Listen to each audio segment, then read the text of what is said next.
আমি মনে করি আজকের পর থেকে আপনারা সকলে যার যার অবস্থান থেকে যেহেতু নেতৃত্বের জায়গায় রয়েছেন, আপনারা দায়িত্বশীলতার পরিচয় দিবেন।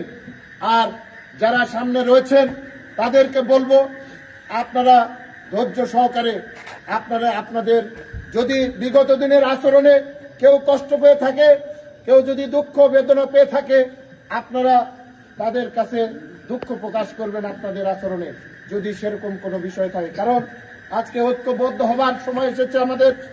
আগামী দিনগুলোতে আরো হয়তো কঠিন সময় আমাদের পার করতে হবে।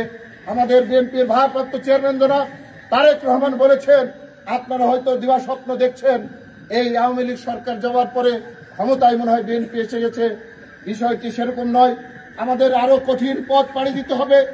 আমাদের সামনে আরো সংকট তৈরি হয়ে রয়েছে, আরো ষড়যন্ত্র কূটকৌশল সেগুলি কিন্তু অব্যাহত রয়েছে। সেই ষড়যন্ত্র, সেই কূটকৌশলকে মোকাবেলা করার জন্য ঐক্যবদ্ধ হওয়ার কোনো বিকল্প নেই। সেই কারণে আজকে আমি সকলকে উদাত্ত আহ্বান জানাচ্ছি, আপনারা ঐক্যবদ্ধভাবে এই মান্দা উপজেলা বিএনপিকে সুসংগঠিত করে আমরা যে কোনো ধরনের মোকাবেলা, যে কোনো ধরনের সংকট, যে কোনো ধরনের ষড়যন্ত্র আমরা ঐক্যবদ্ধভাবে ইনশাআল্লাহ মোকাবেলা করব এবং আমরা আগামী দিনে ধানের শীষ যেভাবে বিজয়ী হয় সেই লক্ষ্য নিয়ে আমরা কাজ করব। এটি আজকের দিনের প্রত্যাশা। আবারও আমি জনাব ডাক্তার একরামুল বারী টিপুকে আমি আমার অন্তর থেকে অভিনন্দন জানিয়ে আমার কথা শেষ করলাম। ভালো থাকবেন, সুস্থ থাকবেন, আল্লাহ পাক সকলকে হেফাজত করুন, আমার জন্য দোয়া করবেন। আসসালামু আলাইকুম।